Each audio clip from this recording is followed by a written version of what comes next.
So there are some conversations that only need a few words before you can feel the weight of them. And you know what I'm talking about. Someone walks up to you and says, "Hey, can we talk for a second?" And your nervous system immediately starts looking for the exits. Your stomach drops, your brain starts scrolling through every possible thing you've done wrong in the last 6 months. Like, was it a text I forgot to respond to? Was it the tone? Did I accidentally reply all? Am I being fired? Is it about the glitter or the card with the glitter bomb inside? Some conversations carry weight before they even begin. And usually when they carry weight, we try to manage them, right? We rehearse, we defend, we minimize. We make jokes too early, which is a personal favorite coping mechanism of mine. We say it's fine when it very much is not fine. Or we avoid the conversation altogether, hoping that it just dissolves on its own, which just never works. The second half of John 21 gives us one of those conversations. It happens after breakfast, which feels important. Jesus has already met the disciples on the shore. He's already filled the net with fish. He's already cooked the fish. He's already fed Peter before he addresses Peter. Grace gets there first. We talked about this last week. But it's worth keeping in the room tonight because this conversation only makes sense if breakfast is still warm in the background. So Jesus starts this conversation by asking Peter a question that sounds simple but isn't simple at all. Do you love me? Just imagine for a second that a friend or someone, a loved one, someone you care deeply about, you have hurt them. And you have seen them a few times since then, but you haven't been able to have a real conversation with them. And the first time they address you directly, they ask you, do you love me? That's intense. This is John 21, verses 15 through 19. It says, after breakfast, Jesus said to Simon Peter, "Simon, son of John, do you love me more than these?" "Yes, Lord, you know I love you." Jesus said, "Feed my lambs." He then asked a second time, "Simon, son of John, do you love me?" "Yes, Lord, you know I love you." Jesus said, "Feed my sheep." Then he said it a third time, "Simon, son of John, do you love me?" Peter was upset that he asked for the third time, "Do you love me?" So he answered, "Lord, you know everything there is to know. You've got to know that I love you." Jesus said, "Feed my sheep." I'm telling you the very truth now. When you were young and dressed yourself, you went wherever you wished. But when you're old, you'll have to stretch out your hands while someone else dresses you and takes you where you don't want to go. He said this to hint at the kind of death by which Peter would glorify God. Then he commanded, "Follow me." That's the passage for tonight. It takes a strange turn there at the end, which we'll get to, but it's intimate and it's painful. It's awkward the way restoration often is. Because restoration usually requires naming something everyone would rather skip over. Jesus doesn't pretend that Peter's denial didn't happen. He also doesn't make Peter grovel until the rest of the disciples feel satisfied. He tells the truth with love in his voice. He restores Peter without erasing Peter's failure. He gives Peter a future without pretending that the past didn't happen. And maybe that's why this story gets under our skin.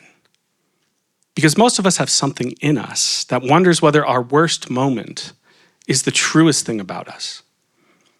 Maybe it was something we did. Maybe it was something we left undone. Maybe it's a season where fear made our decisions for us. Maybe it was a betrayal or a collapse or a relapse, a silence, a shrinking back, reverting to a version of ourselves we can explain but can't quite defend. This story says Jesus knows how to meet people there. Around the fire, around the failure, in the conversation we'd rather avoid. And somehow, in his hands, that conversation becomes the beginning again. I want us to sit with the setting for a minute, because John is doing a lot of work with a very small detail that actually shows up in the first half of this story that we looked at. We know from last week, the first part of the story, Peter is by a charcoal fire. The last charcoal fire in John's gospel was in a courtyard outside the place where Jesus was being questioned before his execution. Peter was there trying to stay close enough to see what was going on, but far enough away to stay safe and hidden. That night, Peter gets asked if he's one of Jesus' disciples, and he says no. Then it happens again. Then again. 3 denials. 3 moments where love gets buried under fear. 3 times, Peter says, in effect, "I don't know that guy." And I think it's easy to flatten Peter into a coward, but that feels too cheap. Peter loved Jesus. He really did. This is the same Peter who jumped into the sea when he realized that Jesus was the one standing on the beach. This is the same Peter who was always blurting out whatever was in his heart, sometimes beautifully, sometimes catastrophically. Peter wasn't indifferent. He was scared. That doesn't excuse what he did. Fear can explain a lot without making everything okay. But real restoration needs more honesty than that. Peter failed Jesus.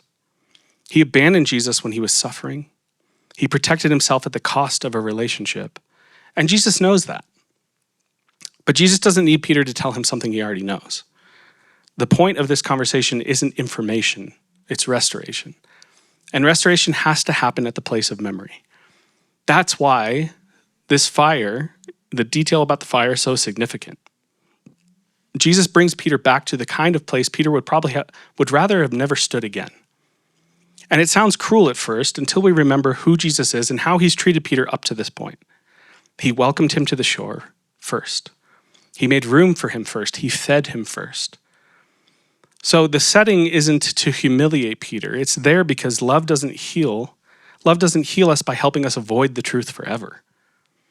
Love creates a place safe enough for the truth to finally come into the light. A lot of us know that kind of place. Maybe it's a room, a table, a driveway, a hospital hallway, a workplace. Maybe it's less physical than that. Maybe it's just a memory you can't seem to pass without your body feeling tight. Regret is rarely abstract, and shame usually has some kind of scenery attached to it. And the strange beauty of this passage is that Jesus doesn't avoid the scenery. He enters it. He rebuilds the moment from the inside. He lets the fire remember, then he gives Peter a different story by that same fire. That's what restoration often looks like. The past doesn't disappear, but the past gets redefined and stops owning you. Jesus asked Peter, "Do you love me?" And I'll be honest, that question makes me squirm a little bit. It feels vulnerable. It feels so direct. It bypasses the explanations and goes just straight to the heart. Do you love me? But the first time Jesus asks it, he actually says, "Do you love me more than these?"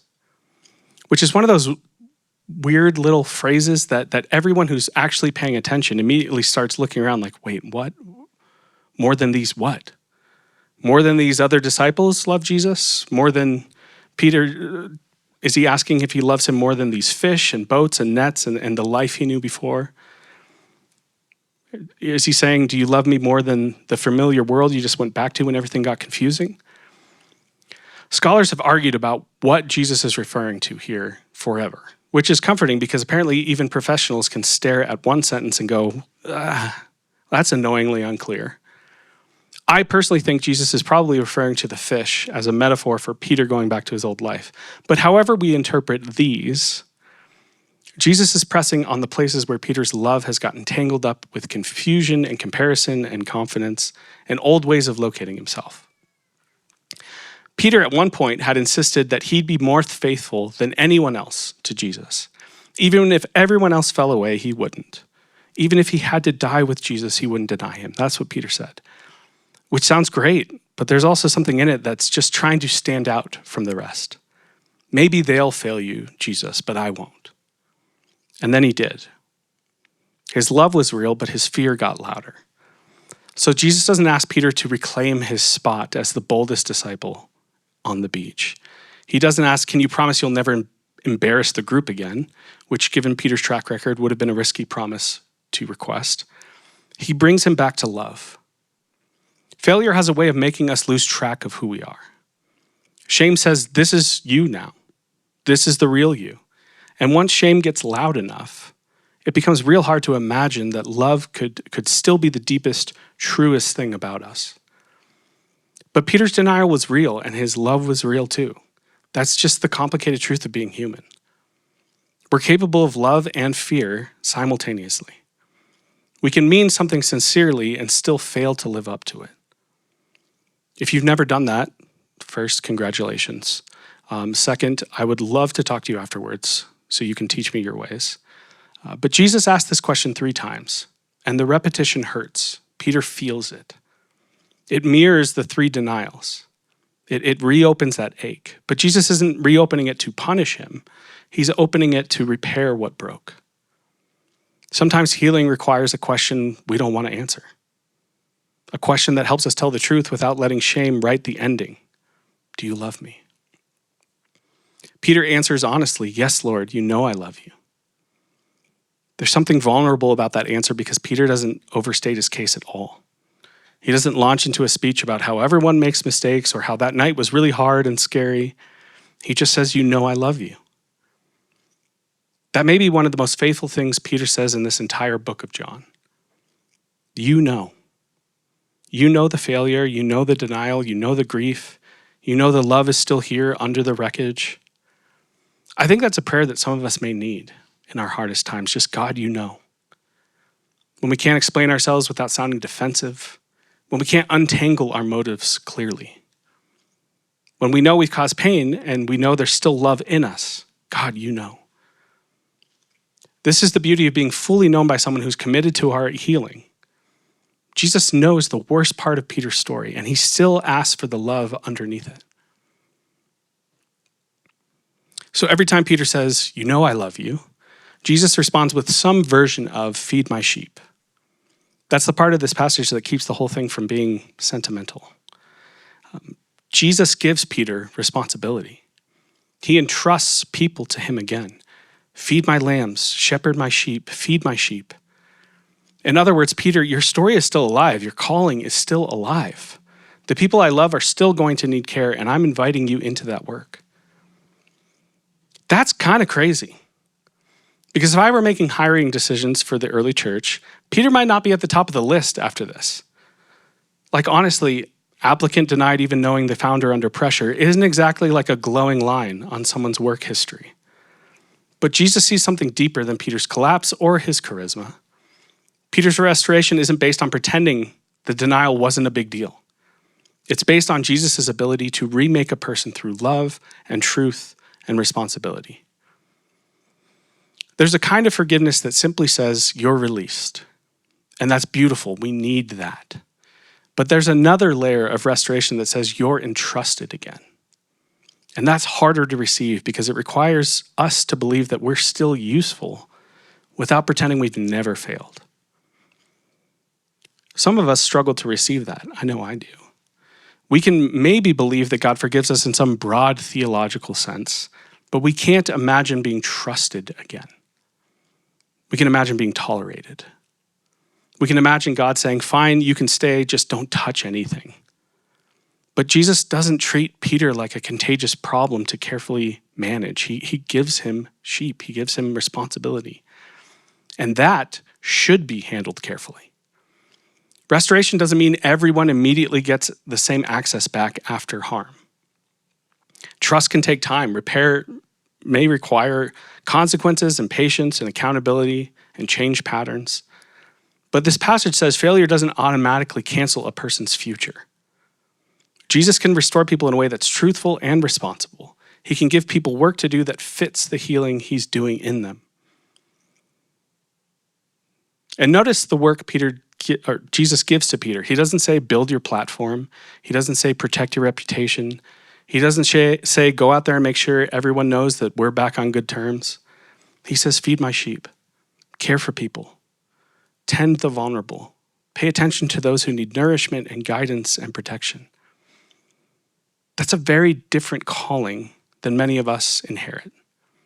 Calling often gets reduced to like self-fulfillment or success, or finding the perfect thing that makes our gifts shine.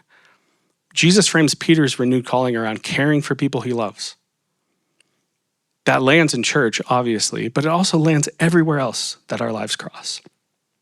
If you lead a team or manage projects or raise kids or care for patients or aging parents, if you teach students, respond to emergencies, work with customers, mentor young coworkers, or if you simply are just trying to be a decent friend in the world, this is sacred ground. Love becomes real in the way we care for who's been entrusted to us. And for Peter, beginning again means becoming trustworthy again. This passage speaks to one of the deepest fears a lot of us carry. This is probably my fundamental fear. What if the worst thing about me is the truest thing about me? I don't know if there's a person who has seriously reflected on their life that this question hasn't at least entered their mind. And that fear can be brutal. It can attach itself to one season, one decision, one betrayal, one outburst, one moment where fear won, just one failure. And even when life moves forward, parts of us stay stuck around that old fire, still hearing the denial, still smelling the smoke. Peter had every reason to wonder if his denial had revealed the deepest truth about him. He was so confident before. He said he'd lay down his life for Jesus. Then the pressure came and he instantly folded. That gap between what we say and what we value can actually be quite devastating. And most of us know that gap.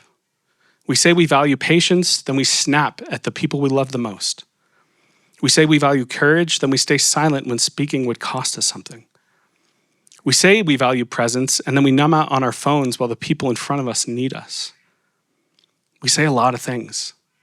Then life presses on us and we learn what's still being formed in us. And that's painful. But it doesn't have to be the end. One of the gifts of Peter's story is that Jesus doesn't treat exposure as final. He treats it as material for restoration. He isn't restoring an imaginary Peter. He's restoring a real person, a real human being. This impulsive, loving, frightened friend.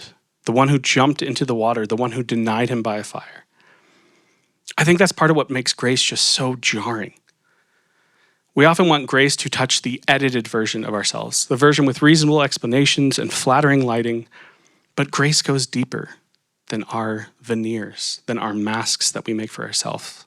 It reaches the places we'd rather crop out of the photo. And once grace reaches those places, shame loses its power.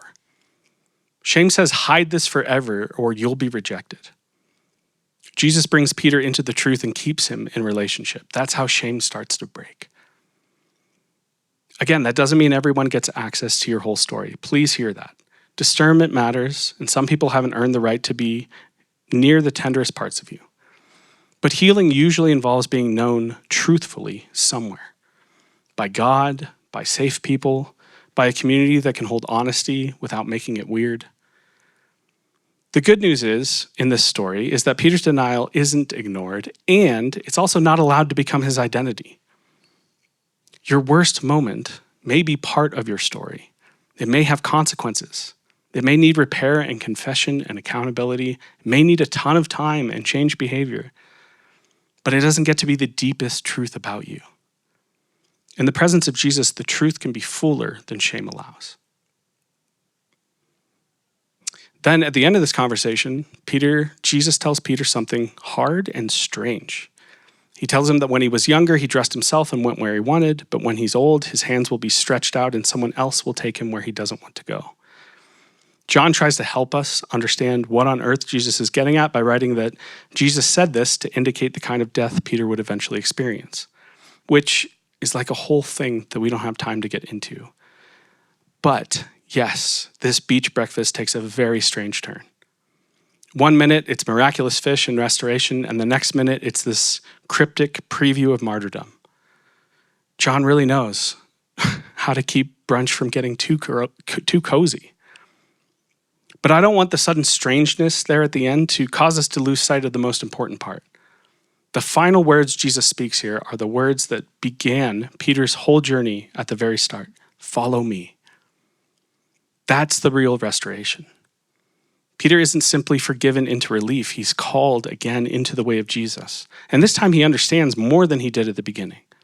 Following Jesus includes love that will cost him, care that will stretch him, and life that will eventually ask everything of him. And Jesus still says, follow me. Peter can't return to the version of himself who first left the nets with all the bold, untested confidence. Too much has happened. He knows too much about Jesus now. He knows too much about himself now too. But maybe that's the point. Jesus calls the humbled Peter, the sobered Peter, the Peter who knows what fear can do, the Peter who knows what grace feels like after failure, the Peter who can feed sheep because he's been fed, the Peter who can strengthen others because he knows now what it's like to be restored. That is such a different version of maturity. Maturity isn't pretending you've never been weak. It's letting grace form you into someone who can care more faithfully because you know your own need, because you know your own weaknesses. And that has everything to do with our everyday lives. Some of us are trying to follow Jesus in workplaces where we're responsible for people and budgets and decisions that affect real lives. Some of us are trying to follow Jesus in families where destructive patterns have been passed down like heirlooms nobody asked for. Some of us are trying to follow Jesus while rebuilding trust with ourselves. Some of us are trying to follow Jesus after a season where we didn't show up the way that we wished that we had, or maybe even the way that we promised others we would. This passage doesn't offer a shortcut. It offers a conversation by the fire. It offers love, truth, responsibility, calling, and follow me. That invitation is simple, but it isn't easy, right? Like it may mean making the apology. It may mean receiving forgiveness without arguing about it. It may mean caring for people instead of managing your image. It may mean accepting your failure will include responsibility and risk and love that will cost you something. It may mean believing that Jesus is still speaking to the real you, even now. So before we close, let's let this sit where it needs to. Peter's restoration wasn't vague. It came through a real conversation in a real place with memory still in the air. Jesus didn't rush past the pain, and he didn't let pain have the last word. That means we can bring our own stories into the light with courage. We can ask where love is calling us to repair, where responsibility is being returned to us, and where Jesus may be saying again, follow me. So to help you sit with that this week, here are a few questions to reflect on with intention and honesty. The first is, what charcoal fire in my life still carries regret, shame, or unfinished truth? The second is, where might Jesus be asking me with love and honesty, do you love me? And then finally, who or what has been entrusted to my care right now? And what would it look like to feed, tend, or strengthen them this week? This scene in John 21 gives us a restoration story that just refuses to be shallow. Peter isn't restored by denial or distraction or just a quick inspirational speech on the beach. He's restored through a conversation that tells the truth and makes room for love. Jesus gives him responsibility again and then calls him forward. That's good news for anyone who's wondered if their failure gets the final word. It's good news for people who've stood around their own version of that fire, replaying what they said, what they didn't say, what they did, what fear made of them. Jesus doesn't pretend like any of that didn't happen. He also doesn't reduce Peter to that moment. The risen Christ is honest enough to face the wound and gracious enough to give Peter a future. Maybe that's the invitation for us tonight. Let Jesus meet you where that memory still stings. Let him ask the question underneath all your explanations. Let him call forth the love that shame has tried to bury. Let him return you slowly and truthfully to care of what's been entrusted to you. Because resurrection means our buried stories can be unearthed and brought into the light. Failure can be faced without becoming final. Love can be reformed in us. We can begin again with more humility, more honesty, and more tenderness than we had before. So may we stop letting shame tell the whole story. May we have courage to meet Jesus by the fires we'd rather avoid.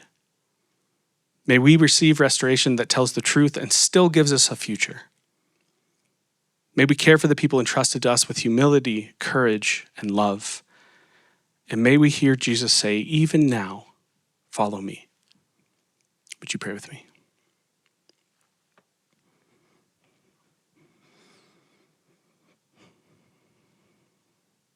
God, thank you that our failures don't get to define us. God, I pray that every single person hearing this would come to believe that that is true. God, may we embrace and receive the grace that you so freely extend to us. Grace that forgives us and restores us and entrusts us again. Not because we've earned it or because we've made up for our mistakes, but simply because you love us. God, help us all grow into the people that you've created us to be by not letting our failures hold us back and define us. Help us to allow you to redefine us again. Help us to follow you. And help us be a community where we help each other and every single person who walks through these doors experience your grace. God, we love you. And it's in your name we pray. Amen.